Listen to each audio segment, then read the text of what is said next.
Auto theft 280 North State Road 415. This was a motorcycle at the Foxhead Lounge there on State Road 415. Gentleman was drinking at the Foxhead Lounge. He took an Uber home. He came back the next day and his motorcycle was gone. We did review the video. The video is odd in that he was sitting outside in the direction of his motorcycle. There was a vehicle that pulled up at some point in time.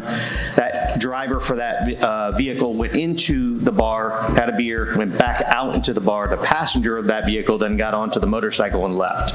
So while the owner is sitting there watching it. While the owner is sitting there watching it. So we had a battery ag at Tom Hoffman Park, 1751 Whipple Drive.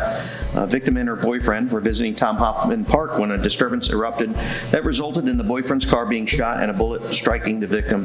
This was TOT to DDU. We collected video surveillance and some physical evidence on the scene. And the video surveillance indicates that this investigation shows that this is not necessarily a random act. It doesn't appear that way at all. We're further investigating the victims, trying to get additional statements from them and gathering additional evidence to see which way this investigation actually goes, if it's going to show any illegal behavior prior to or after the incident. And the victim in this case, posts on social media.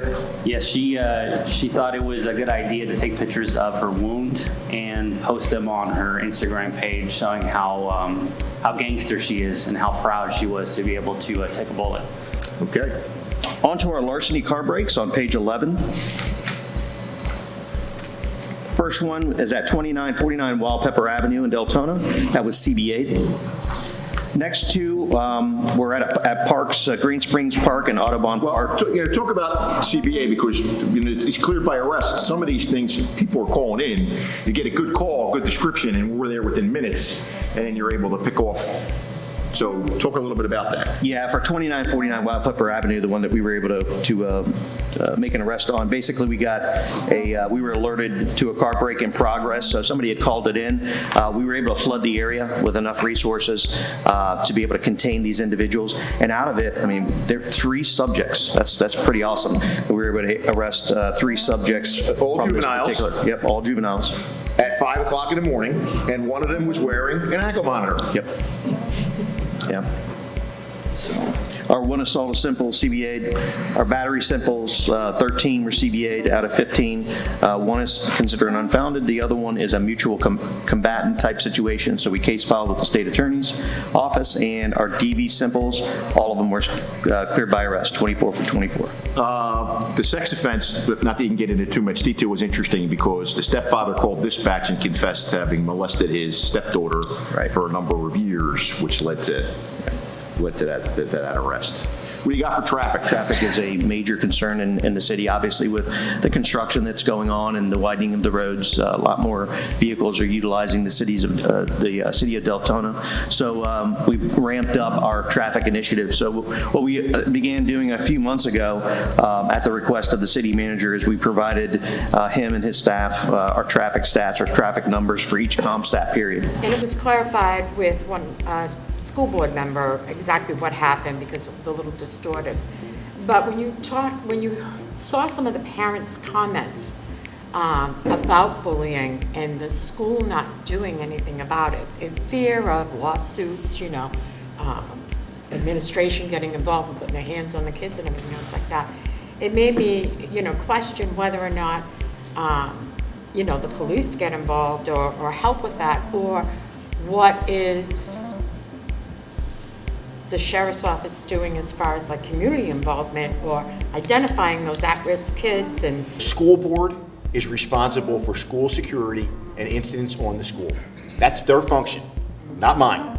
If a crime occurs and they notify me of that crime, then it becomes my responsibility. But as far as going in there and teaching about bullying and everything else, I don't have the resources, I don't have the manpower, I don't have the money. That's the school board's responsibility. It's like the incident at Pine Ridge. Parents bring up a great point to me. Why does the school board not have a hazing program for the athletes and coaches it's mandatory? If you're going to play ball, the coaches and the student athletes need to go through this, and if they violate that, they know what the penalty is. I can't answer that question. That's the school board's responsibility. So do you have any kind of program like you do for at-risk kids outside of the schools that you offer? If they get assigned, was open to that?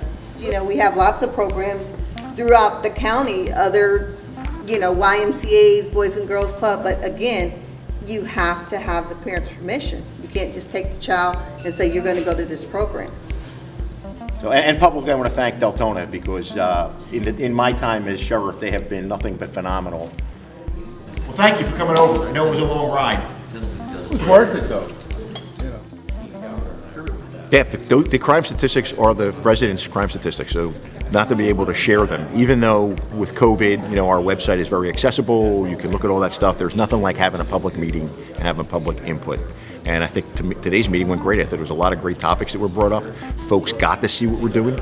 I think when you don't see us because of COVID, it shut down these meetings.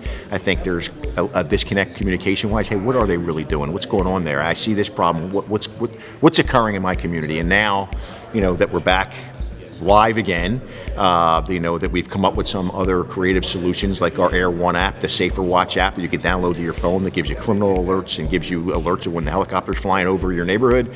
I think it's a good way to get back on track and keeping Deltona informed, letting folks know we have a safe community and how hard the deputies are working for them. Those problems that occur in the schools eventually come out onto the street. And, you know, we partner with the school board in any way we can, but at the end of the day, what occurs in the schools is the responsibility of the school system. Safety, security, bullying, hazing, they are the primary responsibilities of the schools. And if they ask for our assistance, we will gladly be there, but we don't have the right to go in and interject our will into what we want done. That's strictly what they do.